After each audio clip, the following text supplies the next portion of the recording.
प्याज काटते वक्त आंसू क्यों निकलते हैं? ये तो आपको मालूम ही होगा कि प्याज को जहां घरों में खाने तैयार करने के लिए इस्तेमाल किया जाता है, उसे काटते वक्त आंखों से आंसू बहने लगते हैं।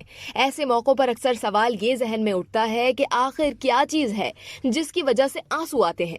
प्याज और लहसुन उन पौधों में शामिल हैं जो जमीन से सल्फर धात अपने अंदर जज्ब कर लेते हैं। जब हम प्याज काटते हैं तो कुछ खामरे सल्फर के साथ मिलकर एक मुरक्कब बनाते हैं जिसमें सल्फ्यूरिक एसिड, सल्फर डाइऑक्साइड और हाइड्रोजन सल्फाइड शामिल होते हैं।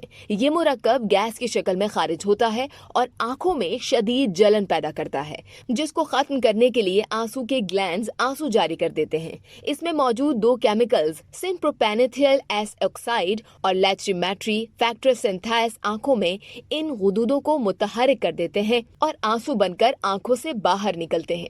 इस वीडियो से सिर्फ इतना ही। मजीद जानने के लिए सब्सक्राइब कीजिए डेली जंग यूट्यूब चैनल और लाइक कीजिए डेली जंग फेसबुक पेज।